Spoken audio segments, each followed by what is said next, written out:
dans la sécurité. Nous vous parlons régulièrement dans ce journal des avancées de la médecine. Il y a un an, nous vous présentions une première mondiale, la pose d'un sternum en céramique chez des patients atteints d'un cancer. Depuis 6 personnes ont bénéficié de cet implant, toutes se portent bien. Le dispositif a même été amélioré. Caroline Bell et Jean-François Drouillet sont retournés au CHU de Limoges. Il y a un an, cette drôle de plaque en céramique était sortie de l'esprit d'un industriel et d'un médecin du CHU de Limoges. Cet implant avait transformé la vie d'une femme atteinte d'un cancer du sternum. Cet os indispensable pour maintenir nos côtes est bien difficile à remplacer. Un dispositif imitant à la perfection la porosité de l'os humain. À l'époque, le chirurgien à l'origine de cette première mondiale rêvait déjà d'une autre application. Il y a un avantage certain dans le caractère poreux de la céramique, c'est qu'on peut y inclure éventuellement ou des antibiotiques ou des traitements. Nous retrouvons le docteur François Bertin au bloc opératoire. Alors ce patient-là, c'est le 6e patient maintenant.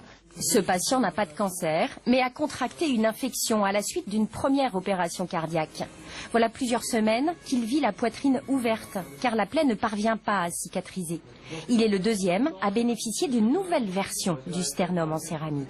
L'intérêt, c'est d'avoir effectivement une prothèse qui est poreuse, pleine d'antibiotiques, pour lequel le patient est bien évidemment pas résistant et pas non plus allergique, et qui va relarguer localement et qui va prévenir l'infection de la prothèse. De son côté, le fabricant de l'implant a dû embaucher. Aujourd'hui, il est capable de fournir des céramiques imprégnées des 2 antibiotiques les plus utilisés. Mais demain, il souhaiterait élargir la gamme des anti-infectieux à la bonne dose.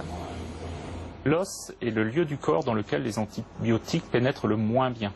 Donc ça va, en fonction de l'antibiotique, de 1 à 50%. La gentamicine, c'est 1%. Nous, l'avantage de notre technique, c'est de mettre 100% de la dose au bon endroit.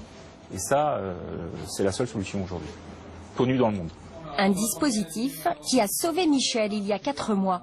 Lui aussi a été victime d'une infection après une intervention cardiaque, ce qui lui a valu 11 mois d'hospitalisation. Et puis vous n'êtes pas en train de faire de la tronçonneuse ni de couper du bois? Pas encore. Pas encore. Donc vous attendez un tout petit peu pour ça? Oui.